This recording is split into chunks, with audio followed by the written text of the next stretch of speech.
learn the good, the bad, and the reality of the nomadic lifestyle, click the subscribe button so you don't miss anything. Click the bell notification. Sorry for the shakiness, but I just saw this.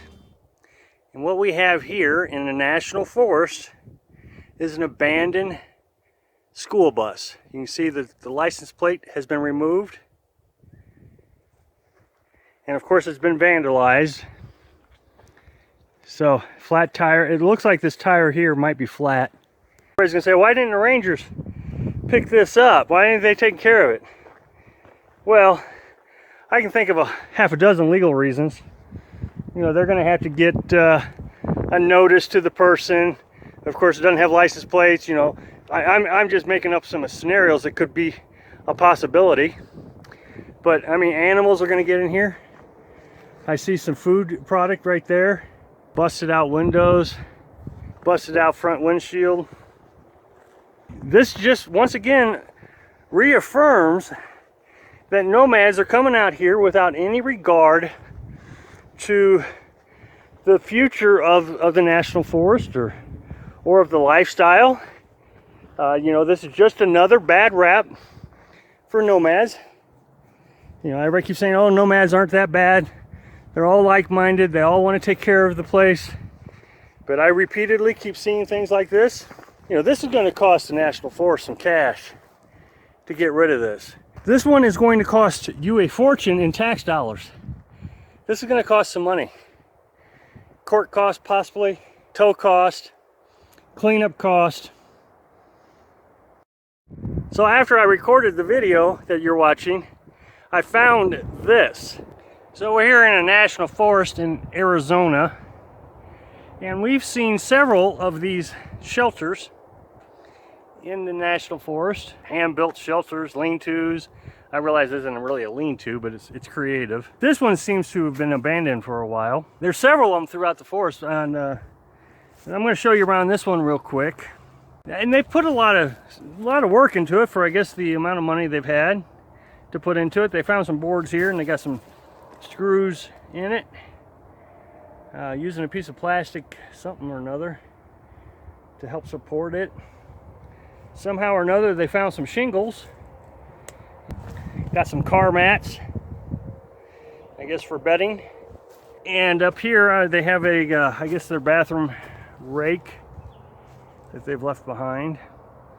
This shows me that they had enough money to go buy some material. Something or another, you know, they got a piece of wood there. Now, it is illegal to build structures in the National Forest. I don't know about stick structures like this, but once they started using plywood and what is that, 1x8s, I think that became illegal. Shingles. Because what happens is, this is exactly what happened here. It starts to shred apart and becomes part of just a trashy area. So the other structure is about 1.5 miles the other direction. In this particular one, they left a pair of shoes behind. It was built more like a teepee. This one appears to be a little bit newer than this one here, because outside of it, there is toilet paper, you know, human waste. I don't know why folks who are down on their luck think they get a pass on following the rules. Pack it in, pack it out.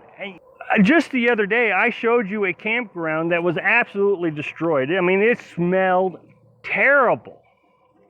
And that was in Utah, in the National Forest. It's everywhere we go. Why can't they take the time to take it with them? Because here's the thing. These places are going to get closed down. They are getting closed down. I've seen it over and over again. And when it gets closed down, where are they going to go? You know, if they would just respect it, maybe it wouldn't get closed down and they can continue to live the best they can. Over there at another campground, it looked like somebody did a van build. There's plywood and cardboard from a refrigerator, just junk laying all over the place. You know, so they do a van build out in these national forests. Now, it's my understanding it's illegal to do that. At least over there in the east, it's illegal. So I'm sure throwing scrap lumber out in the forest is illegal.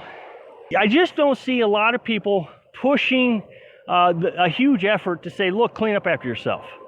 I see the National Forest really pushing it, news media pushing it, but then when you get on YouTube, yeah, clean up after yourself, ha, ha, ha, ha, kind of, tongue in cheek. These kind of things, I mean, a real push to say, look, we got to take care of this. Otherwise, it's not going to be around for very long. Over in the BLM in Utah, people leave tents behind. And you see it everywhere. I went to another campground in Virginia, same thing. Florida, same thing. Probably seen 5 or 6 in Florida.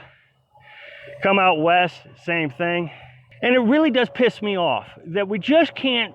I mean, how hard is it just to take the tent down and throw it in the trunk of your car if you don't want to take it to the dump? So, whoa, look at this. I didn't even see this until I just walked by it. Right there. It's everywhere. I mean, it's just everywhere. So, like I've said in the past, I've made a commitment that every time I see this, I'm going to do what I can to clean it up on my own without letting the rangers know. So I think I actually have a favor. If you're on another channel, nomadic channel, camping channel, people come out to the National Forest, the BLMs, the national parks, and they're camping, and they're kind of promoting this lifestyle. I ask them to push a clean nomadic lifestyle. One where we all take responsibility to pick up after ourselves. I know it seems so logical that this is what we should do.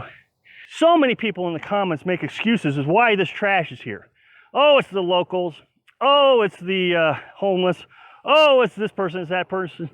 But for some reason, they never blame the nomads. So let's just say, hey, it's all our responsibility. And especially those who are on YouTube need to make an extra effort and talk about it more frequently, that we got to pick up after ourselves. I hope I can get this message out, because in the end I think it's gonna close down. And whether we all stay nomads or the nomadic lifestyle is going to continue or not, who knows? But I sure would hate for all this to close down for future generations, because we can't clean up. Thanks for watching. Click like if you like the video, and happy travels.